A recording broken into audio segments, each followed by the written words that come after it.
Welcome to Shadow Sleep Stories, where the noise of the world fades and the shadows guide you into sleep. Stay with me and drift deeper. My name is Jake Morrison, and 8 months ago, I thought the hardest part of working the night shift at a storage facility would be staying awake. I had no idea I was about to become a counselor, investigator, and guardian for the souls trapped between this world and the next. This is the complete story of how secure store self-storage became my introduction to the supernatural, and how I learned that sometimes the dead need help from the living to find peace. I got the job at Secure Store Self-Storage in February 2024, desperate for work that would let me study for my online computer science degree. The facility sits on 12 acres just outside Millfield, Oregon, one of those sprawling complexes with 800 units spread across 8 buildings, surrounded by chain-link fence and enough security cameras to make a casino jealous. The interview was with the facility manager, a tired-looking woman named Rebecca Torres, who seemed more interested in whether I could stay awake all night than whether I had any relevant experience. The night shift is pretty straightforward, she explained, leading me through the main office.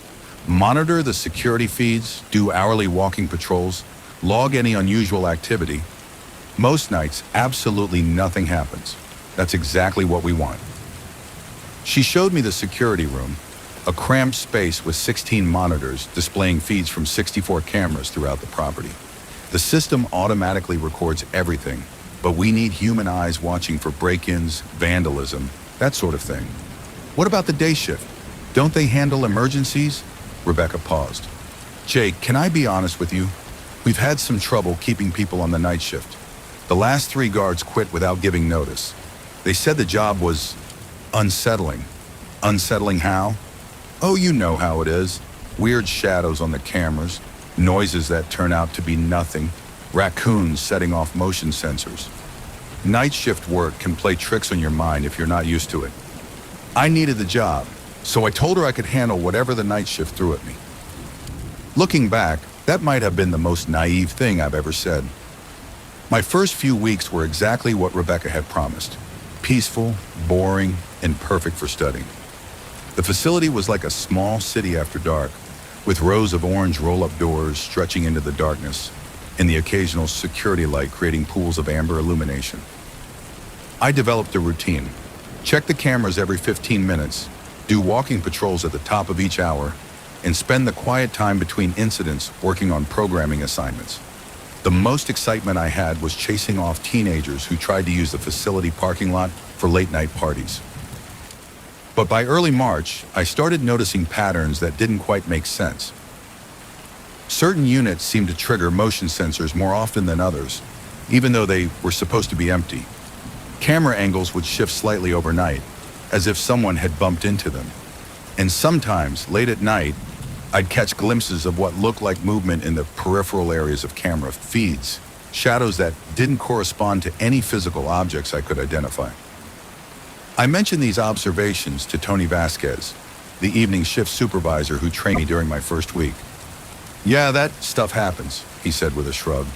Old building, settling foundations, temperature changes affecting the electronics. You'll get used to it.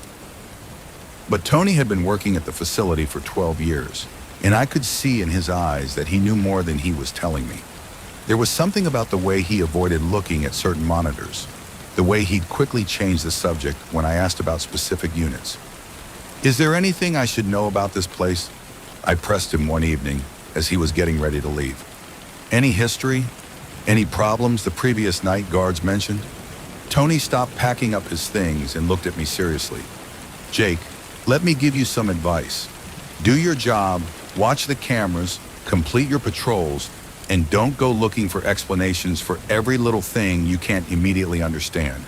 Some places have atmospheres. This is one of them. But as long as you mind your own business, it'll mind its... What kind of atmosphere? The kind that makes night guards quit without notice. That conversation should have been a warning. Instead, it made me more curious. The incident that changed everything happened on October 3rd, about 6 months into my employment. I was settling in for what looked like a quiet Thursday night, reviewing notes for a midterm exam, when something on camera 12 caught my attention. Camera 12 monitors the central corridor of Building C, specifically units 230 through 240, and it had been completely normal for months. But at exactly 3:17 a.m., a thin strip of yellow light appeared under the door of Unit 237. I stared at the monitor for several minutes, trying to figure out what could be causing the light.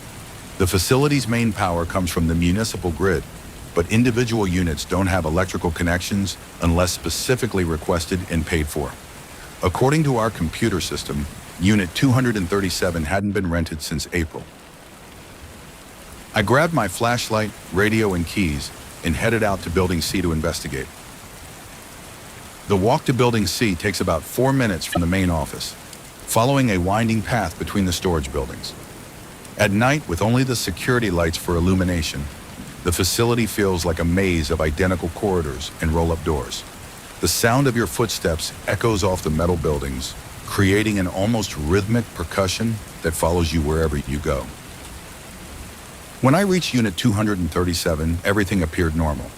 The door was properly locked with both the facility's master lock and what looked like a personal padlock that had been cut off months earlier.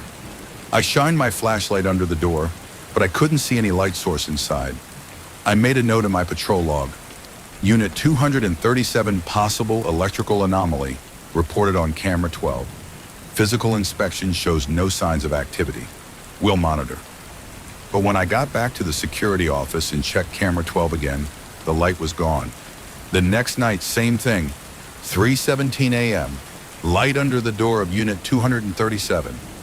This time I was watching the monitor when it happened, and I could swear the light just appeared suddenly, like someone had flipped a switch. I radioed the overnight maintenance guy, Carlos, who was working on some plumbing issues in Building F. Carlos, you anywhere near Building C? Negative, Jake. Been in the same spot for 2 hours. Why? I'm seeing some kind of light anomaly on camera 12. You know anything about electrical issues in that area? Building C?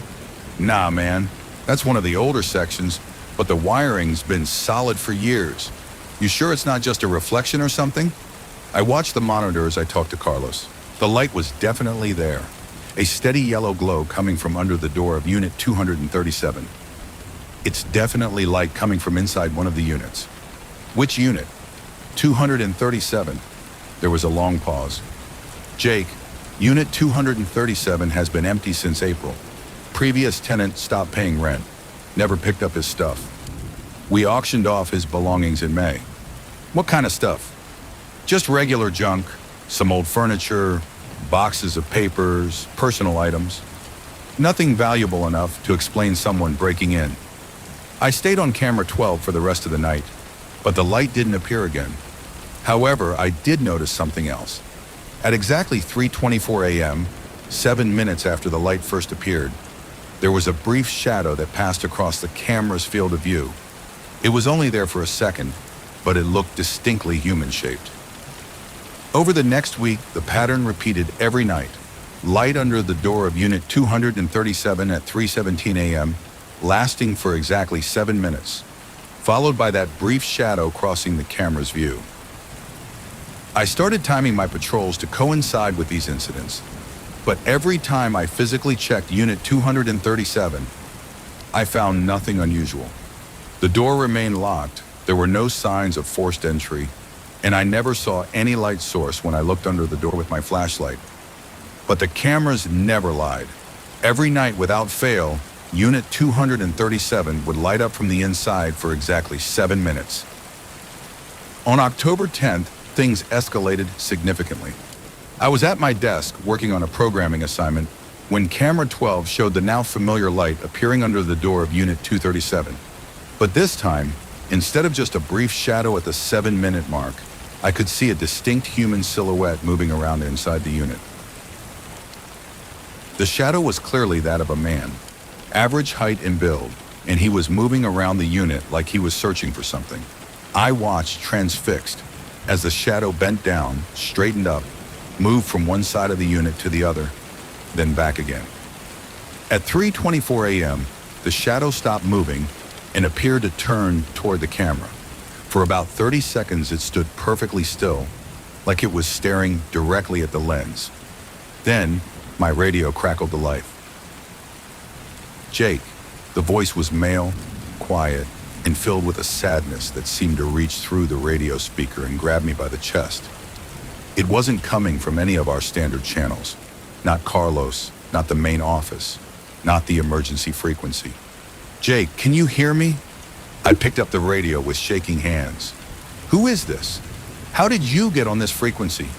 My name is Marcus. Marcus Webb. I need to talk to you. Marcus Webb.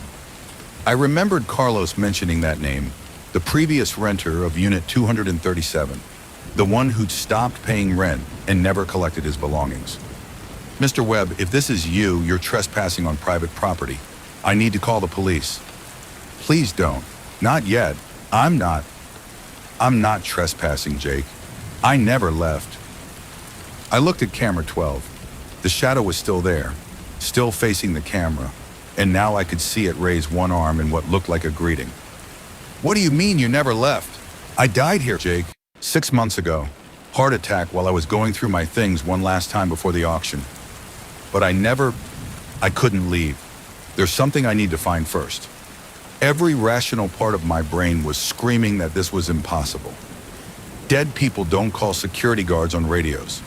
Dead people don't show up as shadows on security cameras. Dead people don't have conversations about unfinished business. But I'd been watching that shadow for a week, and something about the voice on the radio felt genuine, desperate, and completely heartbroken. What do you need to find? A box. A small wooden box with my daughter's name carved on the top. Emma. It has letters in it. Letters she wrote to me before she died. They're all I have left of her, and I can't move on knowing some stranger might have thrown them away. I looked at the shadow on camera 12, and I could see it slumped slightly, like someone overwhelmed with grief. Mr. Webb. Marcus, I don't know how to help you. Your belongings were auctioned off months ago. I know, but the auction company keeps records, right? They know who bought what. Maybe you could find out who has the box. Maybe you could get back. Why would I do that? I don't even know if you're real.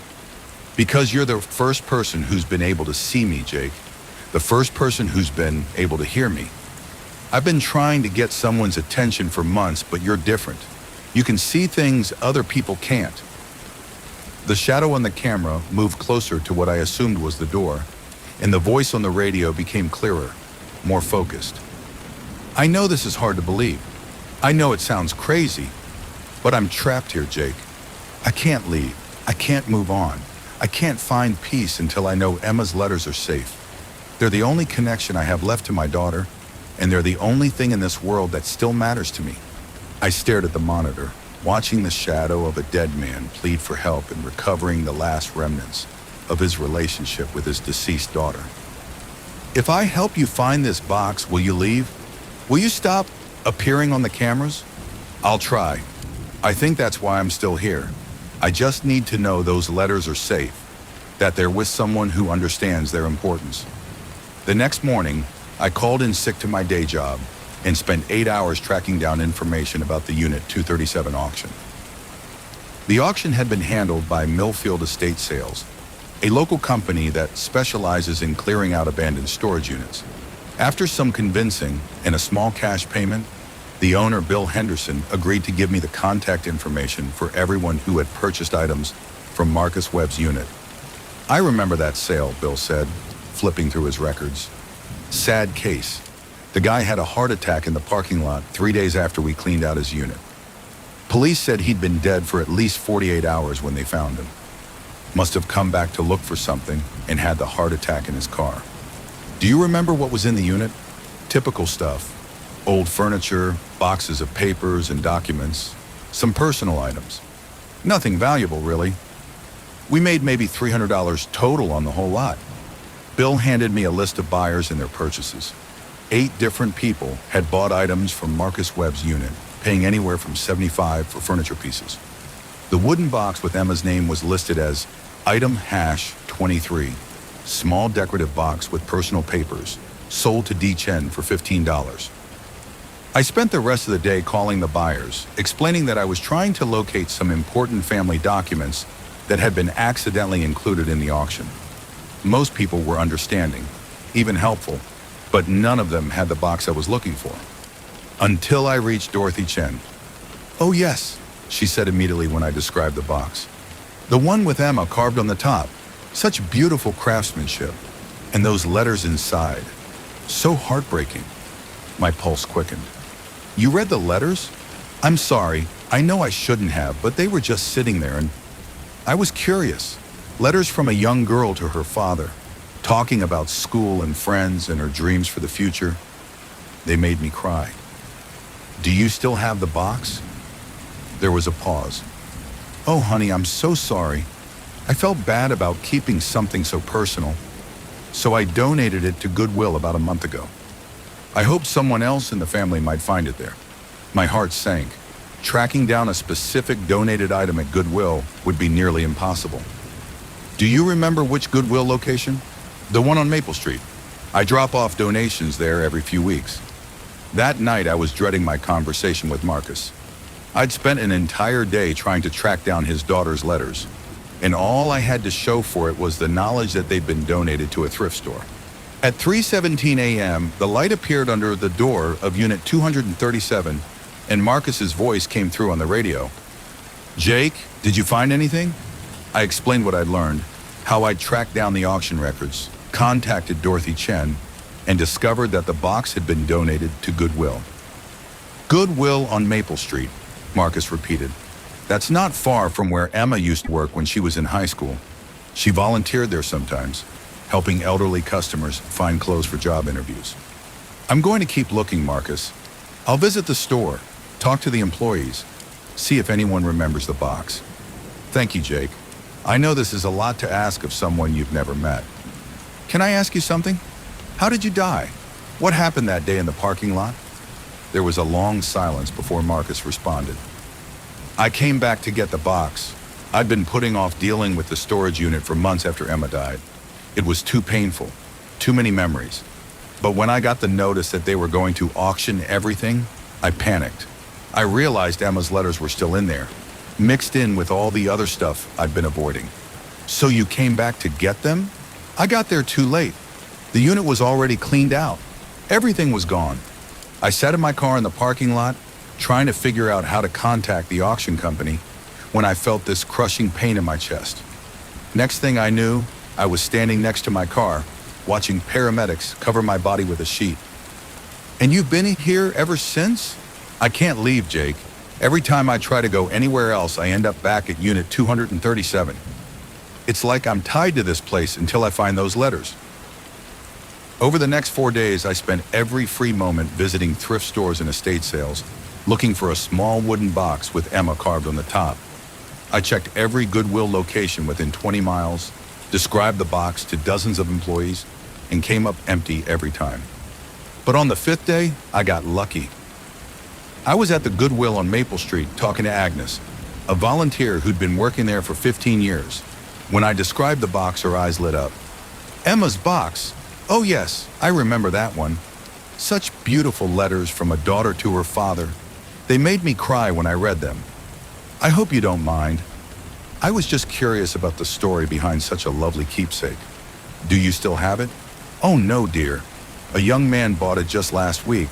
He said he collected vintage correspondence and family letters. Paid $30 for it, which is quite good for us." My heart was racing. "Do you remember anything about the buyer? Name, description, anything?" "He was in his 20s, I'd say. Tall, thin, had one of those hipster beards. Paid cash. Very polite. Seemed genuinely interested in the letter's historical value." Agnes couldn't provide any contact information, but she did remember one crucial detail. The buyer had mentioned that he sold vintage items online, primarily through Facebook Marketplace and Craigslist. I spent the next day scouring online listings for anyone selling vintage letters, family correspondence, or antique wooden boxes. Finally, on Craigslist, I found a posting that made my stomach flip. Vintage family letters, early 2000s correspondence from daughter to father. Touching personal content, perfect for collectors of American family ephemera. Letters spanned several years, chronicling a young woman's life and dreams. $150, OBO. The posting was from someone called Vintage Collector PDX and included a photo of familiar handwriting on cream-colored stationery. I responded immediately, explaining that the letters had significant sentimental value to the family and offering to pay triple his asking price if he'd meet me that day. Within 2 hours, I got a response from Trevor, the collector who'd bought the box at Goodwill.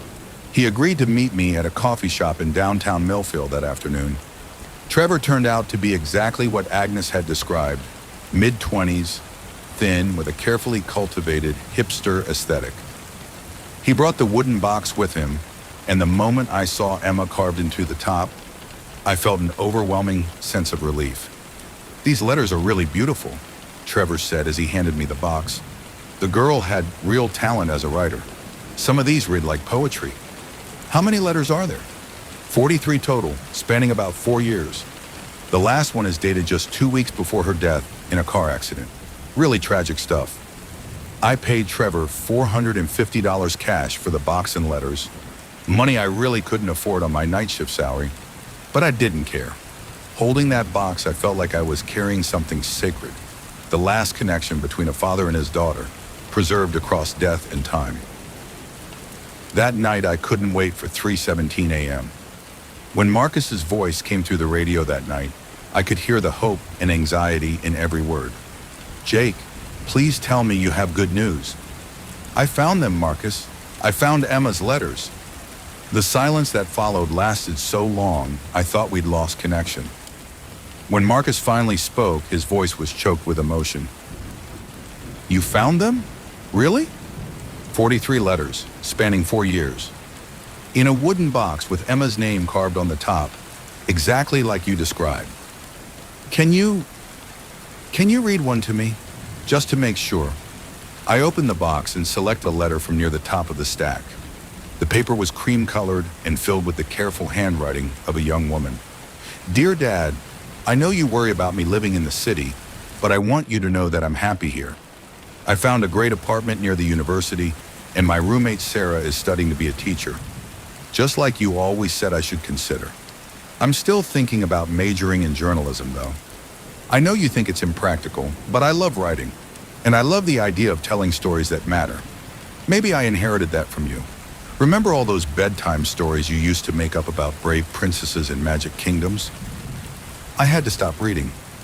The intimacy of the letter, the love and warmth in Emma's words, made me feel like an intruder in a private conversation between father and daughter. "That's her," Marcus whispered. "That's my Emma. She was going to change the world with her writing." "What do you want me to do with the letters?" "I need to think about that. For 6 months, all I could focus on was finding them, making sure they were safe. But now that you have them, I need to figure out what comes next." Over the next 3 nights, Marcus and I had long conversations during the 3:17 a.m. window. He told me about Emma's childhood, her dreams of becoming a journalist, her relationship with her mother Carol, and the devastating car accident that had taken her life at age 23. She was driving home from an interview at the local newspaper, Marcus explained. Her first real job opportunity in journalism. A drunk driver ran a red light and hit her car head-on. She died instantly. How long ago was this? 3 years. I never recovered from losing her. Her mother and I divorced about a year later. Grief affects people differently, and we couldn't find our way back to each other. I started drinking, lost my job, eventually ended up living in cheap motels and storing my stuff in Unit 237. Is that why you came back for the letters? Because they were all you had left of Emma? They were proof that she existed, that she loved me, that for 23 years I had the privilege of being her father. Without them, it felt like she might just disappear from history. On the 4th night, Marcus made a decision. "Jake, I want you to find Carol, Emma's mother. Her name is Carol Webb. Well, it was Carol Webb when we were married. She might have remarried by now, but if you can find her, I want you to give her the letters." "Are you sure? These letters are addressed to you." "Emma loved both of us. These letters will mean just as much to Carol as they do to me, maybe more.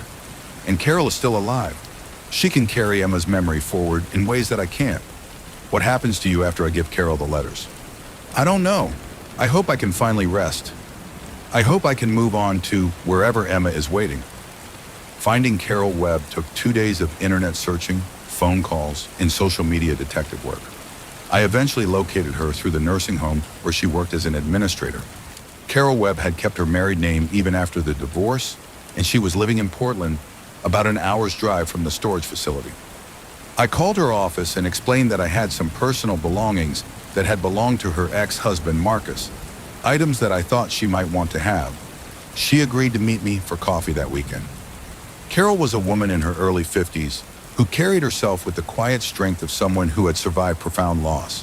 When I explained how I'd ended up with Emma's letters, she began crying before I even opened the box. "I thought these were gone forever," she said, holding the wooden box like it was made of fragile crystal. "Marcus made this box for Emma's 16th birthday. He carved her name himself, spent weeks in the garage working on it." She opened the box and carefully removed the stack of letters, her hands shaking as she recognized Emma's handwriting. "May I read one?" "Of course. They're yours now." Carol selected a letter from the middle of the stack and read it silently, tears streaming down her face. After a few minutes, she looked up at me. "These letters, they're like having Emma back for a few minutes. Her voice, her personality, her dreams, it's all here. Marcus wanted you to have them. He said Emma loved both of you and that you could carry her memory forward in ways that he couldn't." "Marcus said that? How do you know what Marcus said?" "I thought he died months ago." I realized I'd revealed too much. Carol didn't know about my conversations with Marcus's spirit, and I wasn't sure how to explain supernatural communication with her ex-husband without sounding completely insane. I found some notes he'd written about the letters, about wanting to make sure they ended up with family." Carol spent the next 2 hours reading through Emma's letters, sharing stories about her daughter's childhood, her hopes and dreams, and the devastating impact of her death on their family. "Marcus and I loved each other once," she told me as we prepared to part ways. "We couldn't survive losing Emma together, but we both loved her more than life itself. Thank you for making sure these letters found their way home." That night, I waited nervously for 3:17 a.m., wondering if Marcus would still be able to communicate now that his daughter's letters were safely with Carol. The light appeared under the door of Unit 237 right on schedule, and Marcus's voice came through the radio, clearer and stronger than I'd ever heard it. "Jake, did you find Carol?" "I found her. She has the letters now." How is she?" "She's doing well. She works at a nursing home in Portland, helping take care of elderly patients. She never remarried, but she seems to have found peace with her life." "And the letters? Was she happy to have them?" "She cried when she opened the box, Marcus. She said it was like having Emma back for a few minutes. She spent 2 hours reading through them, sharing stories about Emma's childhood." There was a long pause before Marcus responded, and when he did, his voice was filled with a contentment I hadn't heard before. "Thank you, Jake. You've given me the greatest gift possible, the knowledge that Emma's words, her love, her memory, are safe with someone who cherishes them as much as I do." "What happens now?" "I can feel something changing. The heaviness that's been keeping me here, the desperate need to protect those letters. It's lifting. I think I'm ready to go." "Where will you go?" "I don't know, but I'm not afraid anymore. For 6 months, I've been trapped between worlds, unable to move forward because I couldn't let go of the past. But you've helped me understand that love doesn't disappear when people die. It just finds new ways to exist in the world." The light under the door of Unit 237 began to grow brighter, and Marcus's voice took on an ethereal quality, like it was coming from farther and farther away. "Jake, I want you to know that what you did, tracking down those letters, reuniting them with Carol, that's the kind of thing that gives meaning to both life and death. You're a good person, and I'm grateful that you were the one who could see me, who could help me. Will I see you again?" "I don't think so. But Jake, I have a feeling your work isn't finished here. You have a gift, an ability to see and help those who are lost between worlds. Don't waste that gift." The light under the door began to dim, and Marcus's voice faded to barely a whisper. Tell Carol that I'm sorry we couldn't grieve together. Tell her that I love her and that I'll be watching over both of you from wherever I'm going." And then the light went out completely and the radio fell silent. That was 3 weeks ago. For 3 weeks, Unit 237 remained dark, and I began to think my supernatural experiences at Secure Store self-storage were over. I was wrong. Last Tuesday night, camera 15 started showing light under the door of Unit 198. At 3:17 a.m., the same time Marcus had always appeared, my radio crackled with a woman's voice. "Hello? Is someone there? My name is Linda, and I think I'm lost." I checked our rental records. Unit 198 had been rented by Linda Martinez, a 67-year-old woman who had died of a stroke 4 months ago while cleaning out her late husband's belongings from the unit. "Linda, my name is Jake. I work security here. How can I help you? I can't find my wedding ring, my husband's wedding ring. I was going through his things, putting them in boxes for donation, when something happened. Now I can't find his ring anywhere, and I can't leave without it." Just like with Marcus, Linda's voice was filled with a sadness and desperation that cut straight to my heart. And just like with Marcus, I found myself agreeing to help. It took me 5 days to track down Linda's husband's wedding ring. The contents of Unit 198 had been donated to 3 different charities after Linda's death, and I had to visit dozens of thrift stores, pawn shops, and jewelry resellers before I found a simple gold band engraved with Roberto and Linda, Forever 1978. The night I brought the ring to the storage facility, Linda's spirit was waiting for me. "You found it?" she asked through the radio, her voice trembling with hope. "I found it, Linda. Roberto's wedding ring, engraved with your names and your wedding date, 1978. We were so young then, so sure that forever meant forever.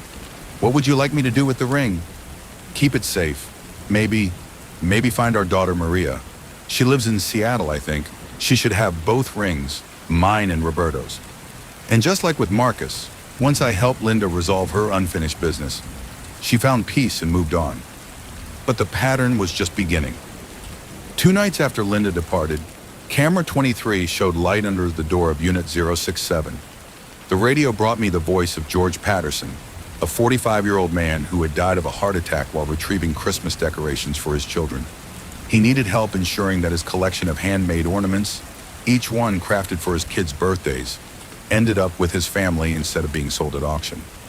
3 days later, it was Unit 134 and the spirit of Margaret Chen, an elderly woman who had died while sorting through decades of family photographs.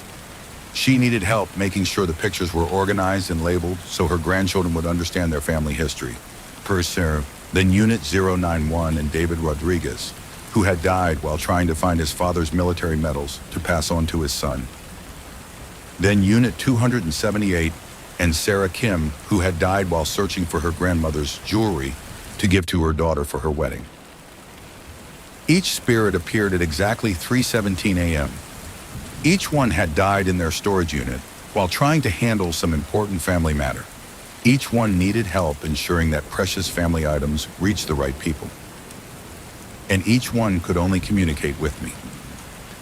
I began to understand that Secure Store self-storage had become some kind of way station for souls who had died with unfinished business related to family legacies and precious memories. These weren't evil spirits or vengeful ghosts. They were people who had died while trying to take care of the ones they loved, and they couldn't rest until they knew their final wishes had been fulfilled. For reasons I still don't fully understand, I was the only living person who could see them on the security cameras and hear their voices through the radio. Maybe it was because I worked the night shift when the boundary between worlds is thinnest. Maybe it was because I had a genuine desire to help people, even dead people. Or maybe it was just random chance. But whatever the reason, I had become the guardian of lost souls and lost treasures, helping families reconnect with precious items and helping spirits find peace. As word somehow spread among the spirits at the facility, more and more units began showing signs of supernatural activity. By the end of November, I was in regular contact with 11 different ghosts, each with their own story, their own unfinished business, and their own precious family items that needed to be rescued and returned. The work was exhausting but deeply rewarding. Each successful reunion between families and their lost treasures felt like a small miracle. Each spirit that found peace and moved on left me with a sense of accomplishment that my regular day job had never provided. But the situation was also becoming unmanageable. 11 different spirits appearing every night meant 11 different conversations, 11 different requests for help, and 11 different investigations into lost family treasures. I was spending every free moment visiting thrift stores, contacting auction houses, and tracking down family members across the country. My grades in school began to suffer. My health declined from lack of sleep and constant stress. My bank account emptied from purchasing family heirlooms and paying for overnight shipping to reunite families with their treasures. But I couldn't stop. Each spirit I helped was someone's parent, grandparent, spouse, or child. Each precious item I recovered was a piece of family history that would have been lost forever without intervention. Rebecca, the facility manager, began asking questions about my increased activity levels and the higher than normal shipping costs being charged to the facility's account. Jake, you've been doing great work, but I'm curious about all the research you've been doing into our former tenants. Is this related to some kind of security investigation? I had to think quickly. I've been noticing patterns in units where former tenants died on the property. I thought it might be good customer service to reach out to their families, see if there were any personal items that got missed during the cleanout process. That's actually very thoughtful. But Jake, you're putting in way more hours than we're paying you for. I don't want you burning yourself out over this. If only she knew the truth. The real challenge came in December when I realized I was running out of personal resources to continue helping the spirits. I'd spent over $3,000 of my own money purchasing family heirlooms from thrift stores and auction houses.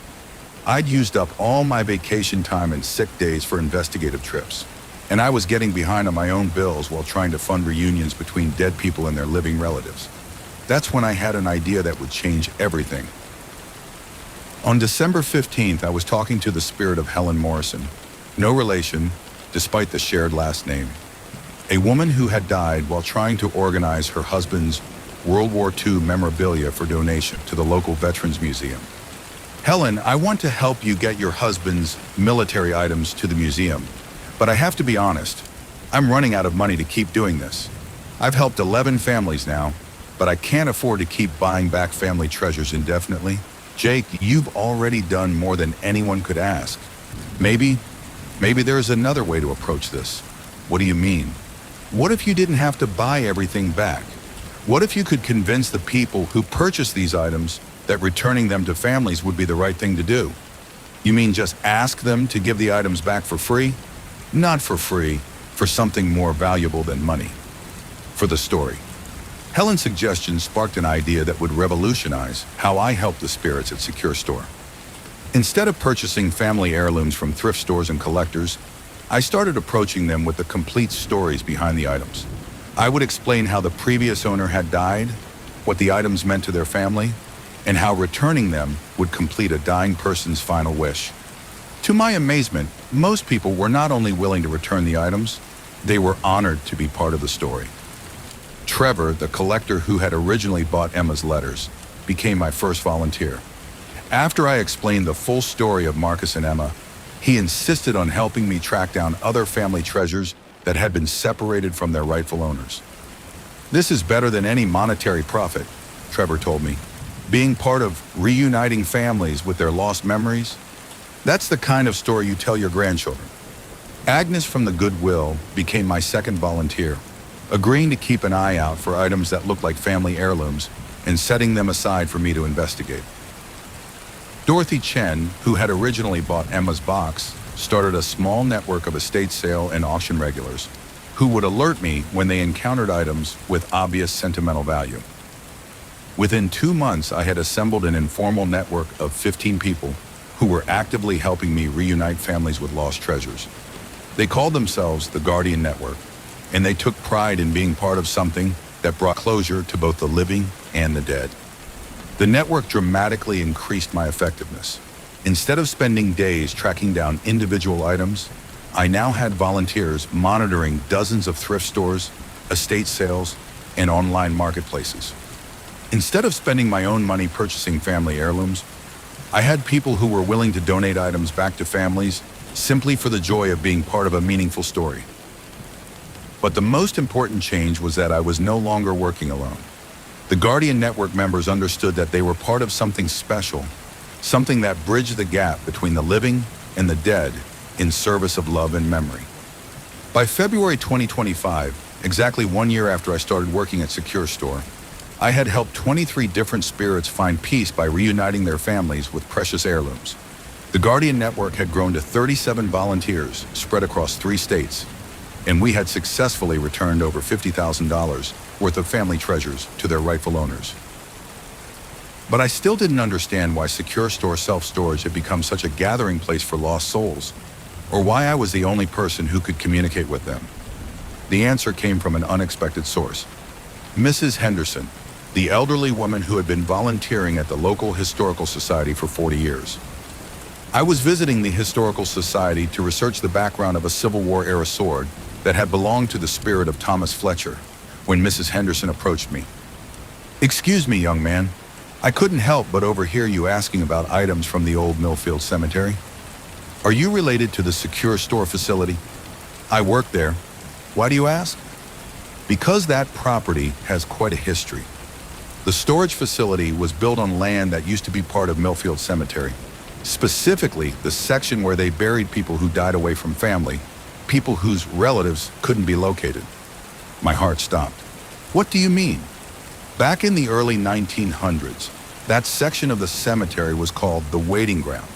It's where they buried people temporarily, hoping that family members would eventually come forward to claim the bodies and provide proper burials. Most of the graves were eventually moved to family plots, but some people waited decades for family members who never came. What happened to those graves? In 1987, the city decided to develop the land.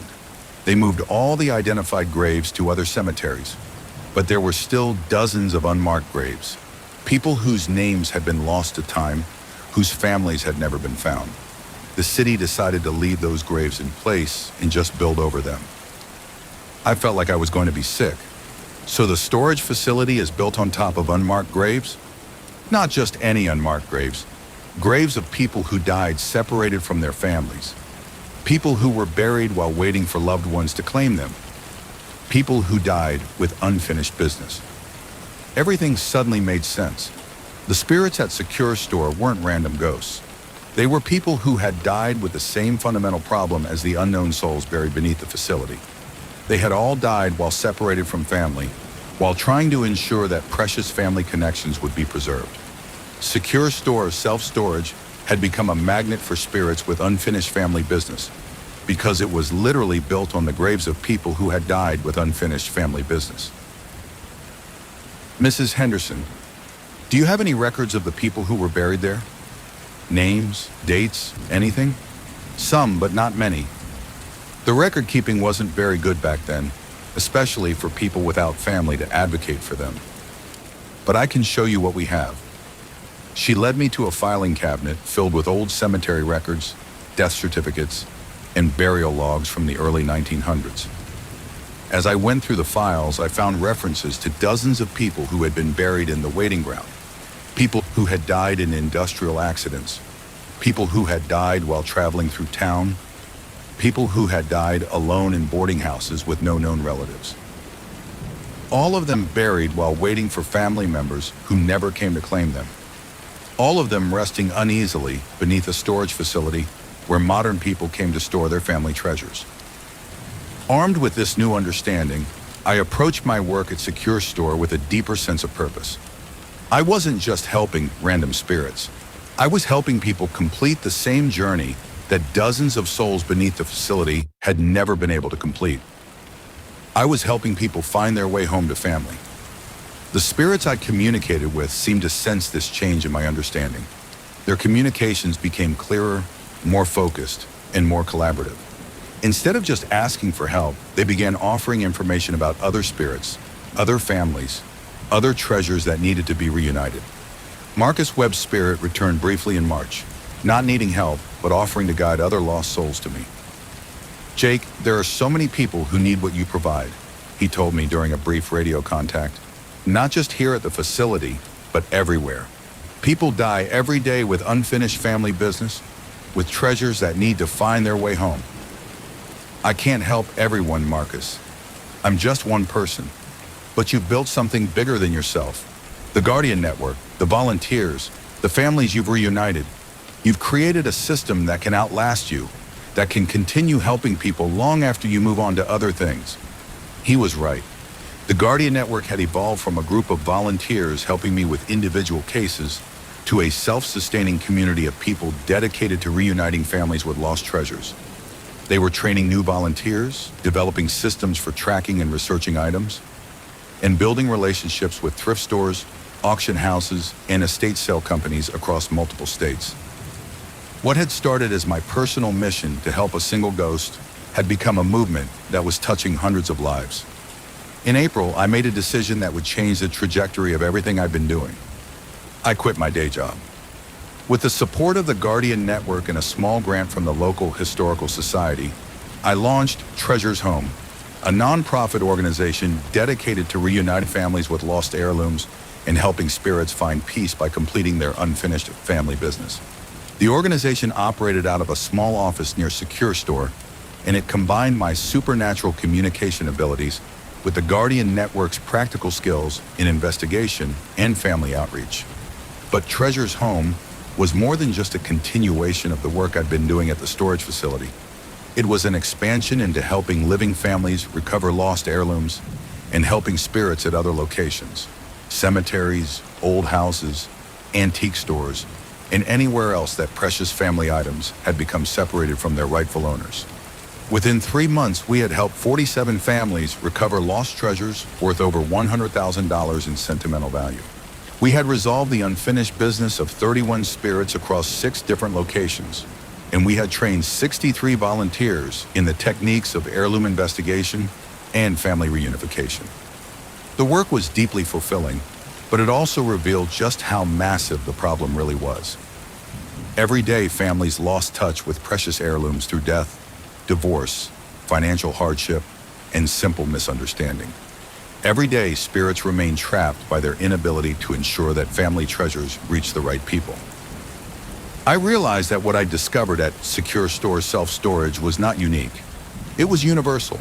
The need to preserve family connections across generations, across death itself, was one of the fundamental human drives. And in our modern, mobile society, that need was being frustrated more often than ever. By summer 2025, Treasures Home had attracted attention from paranormal researchers, genealogy enthusiasts, and families across the country who had heard about our success in recovering lost heirlooms. Dr. Elizabeth Chen, a professor of anthropology at the local university, approached us about documenting our methods and creating a training program for others who wanted to do similar work in their communities. What you've created here is unprecedented, Dr. Chen told me during our first meeting. You've developed a systematic approach to resolving unfinished business between the living and the dead, focusing on the preservation of family connections. This has implications for grief counseling, genealogy research, and our understanding of how spirits interact with the physical world. I'm not sure I understand all the implications. I just help people, living and dead, find the family treasures they need. But that's exactly what makes this so remarkable. You've identified a fundamental human need that exists across the boundary between life and death, and you've created practical methods for addressing that need. This work could be replicated in communities across the country. Dr. Chen helped us develop training materials for other communities that wanted to start their own Guardian networks. We created guides for identifying family heirlooms in thrift stores and estate sales, techniques for researching the history of specific items, methods for contacting living family members, and protocols for handling supernatural communication. The training program attracted participants from 12 states, and by the end of 2025, there were Guardian networks operating in 37 cities across the Midwest and West Coast. Each network was adapted to local conditions. Some focused on helping spirits at historic locations. Others specialized in reuniting families with items lost during relocations or financial hardships. And still others worked with hospices and nursing homes to help dying people ensure their treasures reach the right family members. But all of them shared the same core mission: preserving family connections across the boundaries of life and death. In September, while helping the spirit of Robert Martinez recover his grandfather's pocket watch from an estate sale in Portland, I made a discovery that changed my understanding of my own role in this work. The pocket watch had been sold to an antique dealer who specialized in vintage timepieces. When I contacted him about returning it to the Martinez family, he mentioned that he'd been getting unusual requests lately. People asking about the history of specific items, families trying to track down lost heirlooms, collectors willing to donate items back to families for sentimental reasons. It's the strangest thing, he told me. For 30 years I've been in this business, and people only cared about the monetary value of antiques. But in the past year, I've had dozens of people asking about the stories behind items, wanting to know about the families who originally owned them. Have you been able to help them? More than I ever expected. And you know what's really weird? A lot of these requests seem to come from people who've had dreams or visions about specific items. They'll describe a piece of jewelry or a family Bible in perfect detail, even though they've never seen it before. It's like the items are somehow calling out to their families. This conversation made me realize something profound. My work at Secure Store had been part of a much larger phenomenon. As I helped spirits resolve their unfinished business, as the Guardian network spread across multiple states, as Treasures Home documented and shared our methods, we weren't just helping individual families. We were healing the connection between the living and the dead on a much broader scale. The spirits I'd been communicating with weren't just individual ghosts with personal problems. They were representatives of a vast community of souls who had died with unfinished family business. And by helping them, I was somehow strengthening the ability of other spirits to reach out to their living relatives. It was as if there had been a blockage in the spiritual communication network, and by clearing that blockage at Secure Store, we had restored the flow of connection between generations of families. The implications were staggering. If this was true, then the work we were doing wasn't just about recovering lost treasures. It was about healing the fundamental wound created when families were separated by death. In October, exactly 2 years after I first encountered Marcus Webb's spirit, I returned to Secure Store self-storage for what I knew would be my final shift as night security guard. Rebecca had been understanding about my transition to running Treasures Home, and she'd agreed to let me work occasional overnight shifts when they were short-staffed. But more than that, I wanted to check on the facility that had started it all, to see if the spirits were still active now that I had a broader understanding of what was happening. The facility was quiet when I arrived for my 8 p.m. shift. The security monitors showed the familiar views of 8 buildings filled with storage units, and the radio remained silent as I settled in for what I expected to be a routine night. But at 3:17 a.m., something remarkable happened. Instead of 1 or 2 units showing signs of supernatural activity, every camera in the facility lit up simultaneously. Every single storage unit was glowing with soft, warm light, and my radio crackled with dozens of voices, all speaking at once. At first, the cacophony was overwhelming. Dozens of spirits trying to communicate simultaneously, their voices overlapping and interfering with each other. But gradually, the voices organized themselves into a chorus, and I began to make out individual words. "Thank you, Jake. You gave us peace. Our families are whole again. The waiting is over." I realized I was hearing from every spirit I had helped over the past 2 years, plus dozens of others whose stories I had never learned. They had all gathered at Secure Store for one final communication before moving on to whatever comes after death. "We wanted to say goodbye." Marcus Webb's familiar voice rose above the others. "And we wanted you to understand what you've accomplished." "What do you mean?" "The souls buried beneath this facility, the ones who died waiting for family to claim them, they're finally at rest. The work you've done, the connections you've restored, the healing you've brought to the boundary between life and death, it's freed all of us. Even the unknown souls from the old cemetery, especially them. They've been waiting for over a century for someone to understand that death doesn't end family love. It just changes how that love is expressed. You've shown the world that the living and the dead can still take care of each other. As I listened to the chorus of grateful spirits, I felt a profound sense of completion, not just for the individual cases I had resolved, but for something much larger, a healing that had rippled out from this small storage facility to touch families and spirits across multiple states and generations. What happens now? I asked. Now you continue the work, but on an even larger scale, Marcus replied. The Guardian networks will grow. Treasure's Home will expand to other regions. And you'll train others to do what you do, to serve as bridges between the living and the dead. Will I still be able to communicate with spirits? You'll always have the gift, Jake. But the spirits you'll encounter from now on won't be trapped by unfinished business. They'll be spirits who are ready to move on, spirits who just need help completing their final acts of love for their families. The lights in all the storage units began to dim, and the chorus of voices grew softer. Thank you, Jake Morrison, guardian of treasures, bridge between worlds. The families you've reunited will carry your legacy forward for generations. And then, for the first time in 2 years, Secure Store self-storage fell completely silent. Today, 3 years after that final night at Secure Store, Treasure's Home operates in 127 cities across North America. We've reunited over 10,000 families with lost heirlooms worth more than $50 million in sentimental value. We've helped 847 spirits resolve their unfinished business and find peace. But more importantly, we've changed how people think about the connection between the living and the dead. Families now understand that death doesn't end their responsibility to preserve and pass on precious memories. Estate sale companies now include family outreach as part of their standard procedures.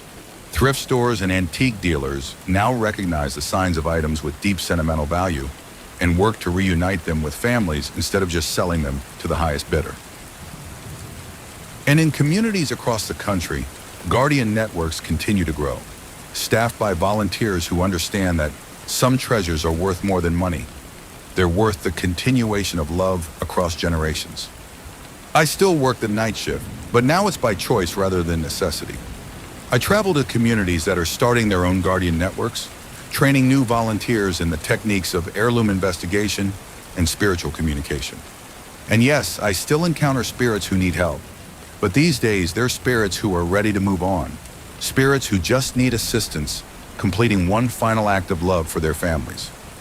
The work continues, the networks grow, and the connection between the living and the dead grows stronger every day. Because love doesn't end with death, it just finds new ways to express itself. And sometimes it just needs a little help from someone who's willing to listen to voices that most people can't hear, and to believe that family connections are worth preserving, no matter how far they stretch across time, space, and the boundary between life and death. The spirits at Secure Store taught me that we're all part of an eternal family, connected by love that transcends death itself. And that's a treasure worth guarding forever.